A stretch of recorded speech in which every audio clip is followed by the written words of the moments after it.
ভারতের পার্লামেন্টে মুসলিম ওয়াকফ সংশোধন বিল 2025 নামে একটি আইন পাশ করা হয়। আইনটির বিভিন্ন ধারা বিশ্লেষণ করে আমরা দেখেছি যে ভারতের সংখ্যালঘু মুসলমানদের অধিকার খর্ব করা এবং বৈষম্যমূলক আচরণের চেষ্টা করা হয়েছে এই আইনে।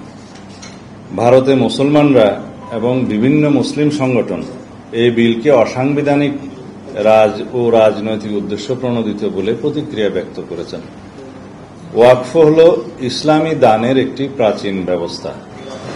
ওয়াকফের মাধ্যমে কোনো ব্যক্তি স্থায়ীভাবে সাধারণ জমির মতো কোনো সম্পত্তি ধর্মীয় বা জনহিতকর কাজে ব্যবহারের জন্য দান করেন।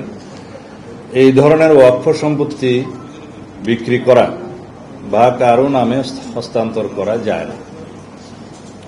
ভারতের জনসংখ্যার 14% অর্থাৎ প্রায় 20 কোটি মুসলমানদের ধর্মীয় ঐতিহ্য, অধিকার, সংস্কৃতি ও স্বার্থবিরোধী এই আইনকে অপব্যবহারের যথেষ্ট সুযোগ রয়েছে, যা ইসলামী ধর্মীয় প্রতিষ্ঠানসমূহের পরিচালনার ক্ষেত্রে ব্যাপক বিপর্যয়কর পরিস্থিতি সৃষ্টি করতে পারে।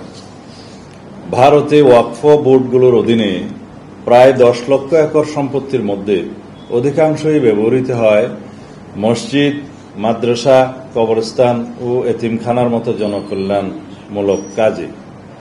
নতুন আইনে পরিচালনা বোর্ডে অমুসলিম সদস্যদের অন্তর্ভুক্তির বিষয়টি বিতর্কের সৃষ্টি করেছে, যার ফলে মুসলিম নাগরিকদের সাংবিধানিক অধিকার ক্ষুণ্ণ হতে পারে।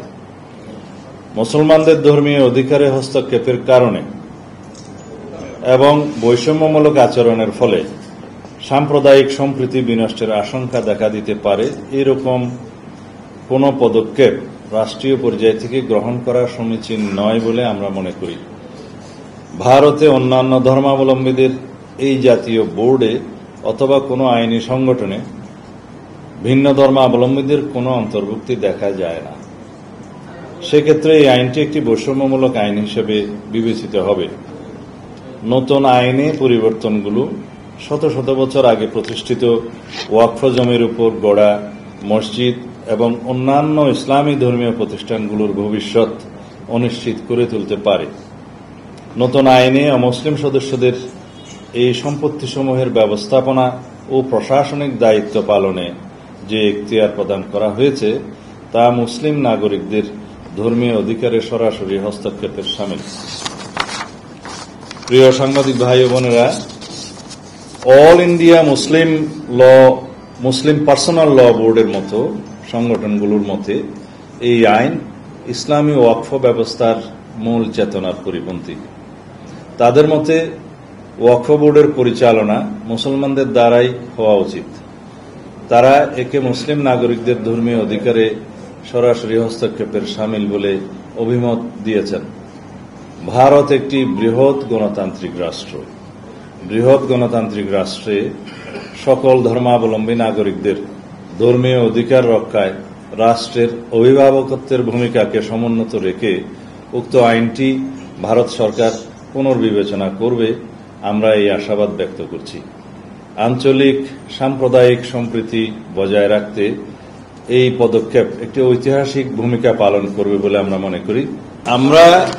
আমরা এখানে শেষের দিকে এটা ব্যক্ত করেছি যে আঞ্চলিক সাম্প্রদায়িক সম্প্রীতি বজায় রাখার পদক্ষেপ নেওয়ার জন্য, কারণ ভারতের যে কোনো রকমের এইরকম অস্থিতিশীল পরিস্থিতি যখন সৃষ্টি হয়, সাম্প্রদায়িক সম্প্রীতি বিনষ্টের মতো কোনো পরিস্থিতি সৃষ্টি হলে সেটার প্রভাব বাংলাদেশেও এসে পড়ে।